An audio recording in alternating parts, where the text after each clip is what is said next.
गुरु भक्ति योग। पृथ्वी पर के साक्षात ईश्वर स्वरूप गुरु के चरण कमलों में तुम आत्मसमर्पण करोगे तो वे भय स्थानों से आपका रक्षण करेंगे,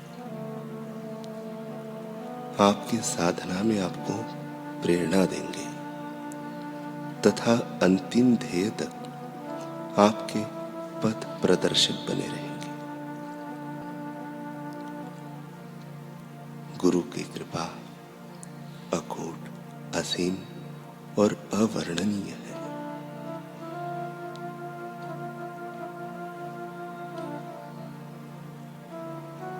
गुरु के वचन एवं कर्म में श्रद्धा रखो, श्रद्धा रखो, श्रद्धा रखो। गुरु भक्ति विकसित करने का यही मार्ग है। आत्म साक्षात्कारी गुरु इस जमाने में सचमुच बहुत दुर्लभ है।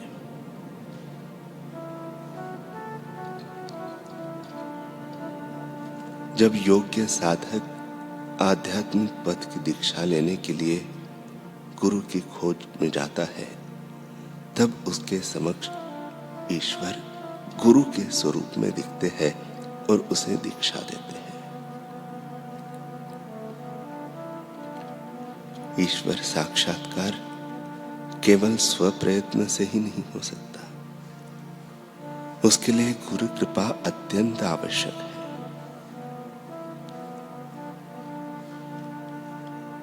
परमात्मा के साथ एक रूप बने हुए महान आध्यात्मिक पुरुष की जो सेवा करता है, वह संसार के कीचड़ को पार कर जाता है।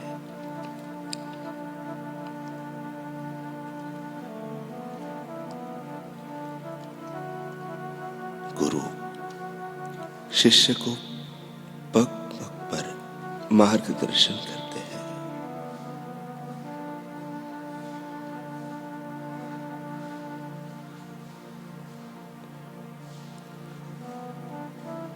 भक्त विश्वनाथ भी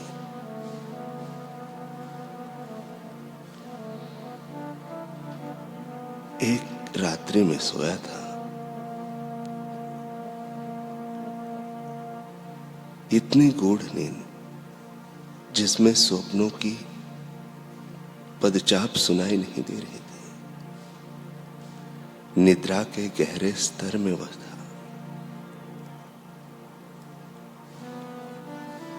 उस स्तर पर उन्हें दिव्यानुभूति हुई। विश्वनाथ की पलकों तले एक दिव्य संसार उभर आया। इस परलोक में उन्होंने एक अलौकिक महापुरुष का दर्शन किया।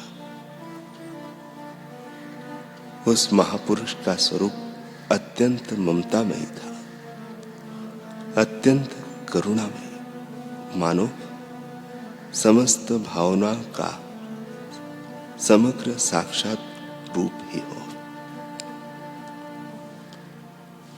विश्वनाथ ने बड़ी एकाग्रता से उनकी तरफ देखा। वे महापुरुष एक महाज्योति से आवृत थे। इतना प्रकाश उनके आभा मंडल से छिटक रहा था जैसे कई सूरज एक साथ प्रकट हो गए हो। एकाएक उन दिव्य विभूति ने अपने दाहिने हाथ से इशारा किया, मानो विश्वनाथ को वे अपने पास बुला रहे हैं। तभी विश्वनाथ को जगाने के लिए बाहरी माया ने झटका दिया। वह दिव्यानुभूति के लोक से खींचकर उन्हें अपने माया जाल में वापस ले आई। विश्वनाथ की नींद टूट गई और वे जाग गए। इस रात के बाद विश्वनाथ बड़े बेचैन रहने लगे। उनका मन क्षोभ में खोया खोया रहता।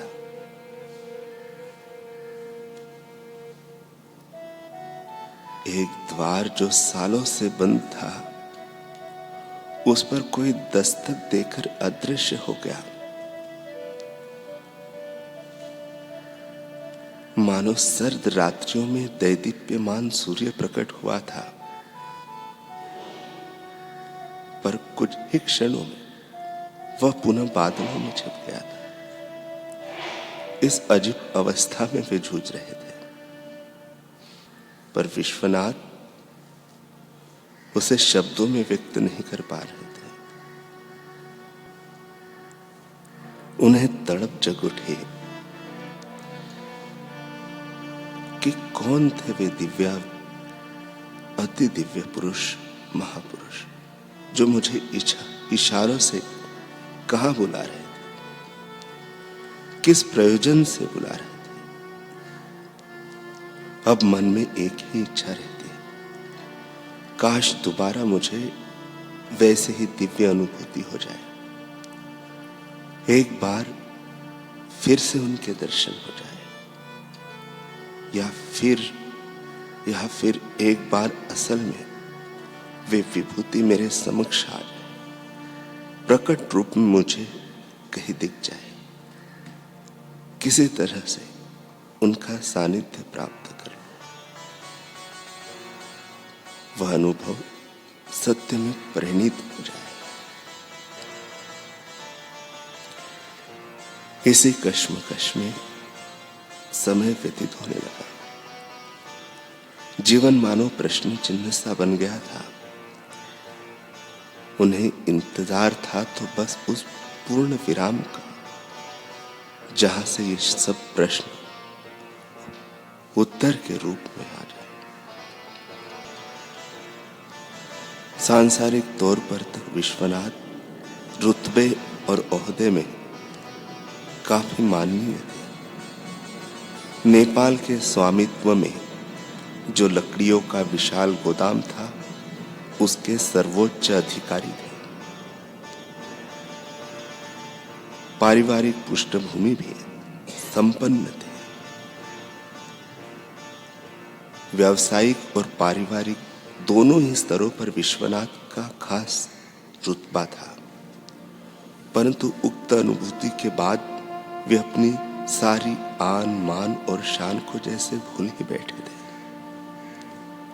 अब वे केवल एक सच्चे जिज्ञासु, सच्चे पिपासु बन चुके थे। यही उनकी पहचान थी।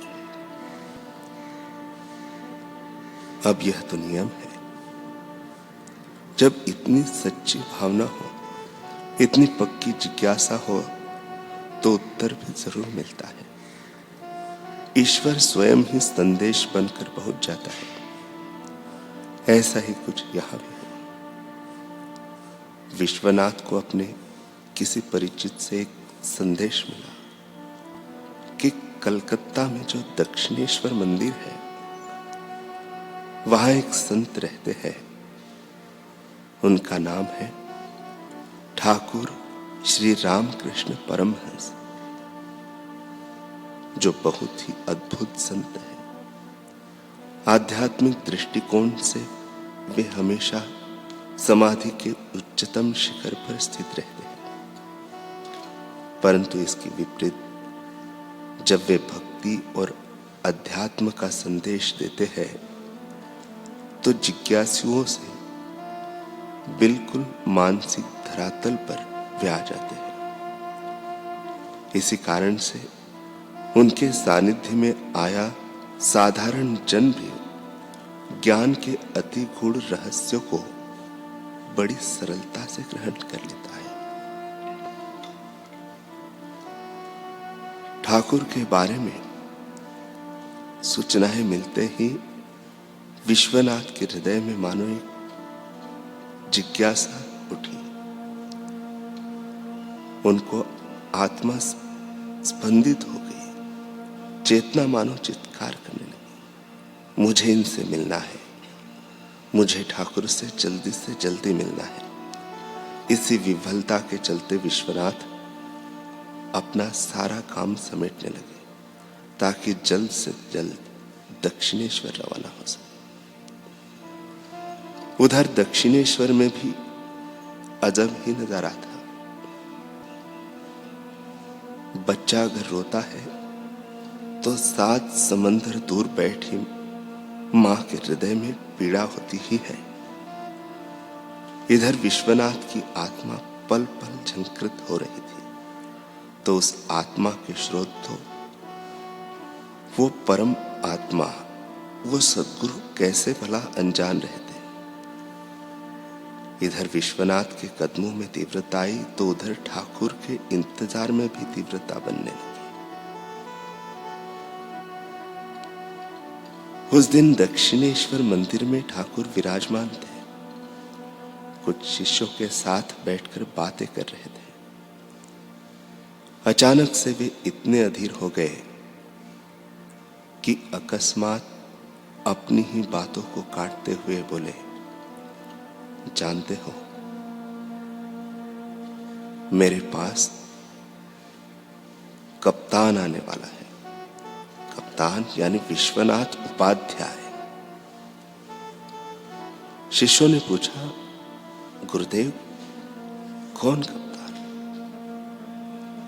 ठाकुर ने कहा, अरे मैं तुम्हें दिखाऊंगा, उससे शीघ्र ही मिलवाऊंगा।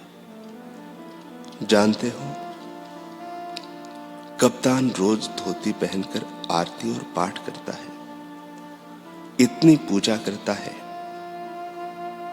पहले 1 बत्ती वाले दीप से, फिर 3 बत्ती वाले दीप से, और फिर कपूर जलाकर पूजा करता है।